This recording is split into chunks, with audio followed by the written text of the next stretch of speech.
បាទជំរាបសួរដែរបាទអស់អ្នកដែលកំពុងតែមើល YouTube ហើយនឹងចុចចូលនៅមេរៀនរបស់ខ្ញុំបាទគឺក្នុងថ្ងៃនេះដែរគឺខ្ញុំ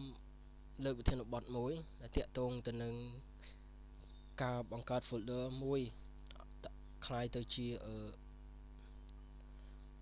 Fara បាទនេះជា folder ដែលខ្ញុំចង់បំលែងវាឬក៏ convert វាទៅជា Fara អញ្ចឹងការបំលែងឬ convert វាទៅជា Fara មួយដែលមិនអាចឲ្យទិន្នន័យរបស់យើងនឹងរញ៉េរញ៉ៃឬរប៉ាត់រប៉ាយអញ្ចឹងមានន័យថាធ្វើឲ្យវាងាយស្រួលជាងមុនសម្រាប់ការគ្រប់គ្រងឬក៏ផ្ញើឯកសារទៅនរណាម្នាក់ហ្នឹងមានភាពងាយស្រួល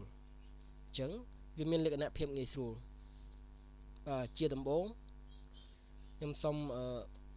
select ចូលទៅមើលទិន្នន័យរបស់ខ្ញុំបាទនេះជា file អញ្ចឹងដើម្បីឲ្យ folder ធម្មតាខ្ល้ายទៅជា Fara បានយើងត្រូវមកស្ដាំទៅលើ folder យកពាក្យថា add to archive បាទយើងគាត់ណា select ទៅលើវាមក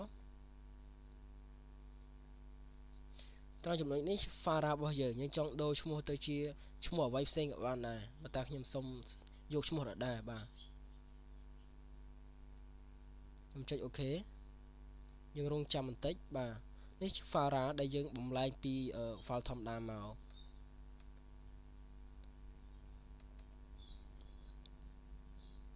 បាទនេះ Fara បាទ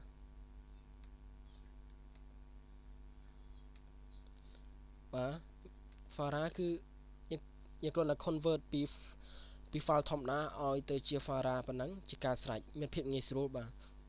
សូមអរគុណសម្រាប់ការអ្នកតាមដាន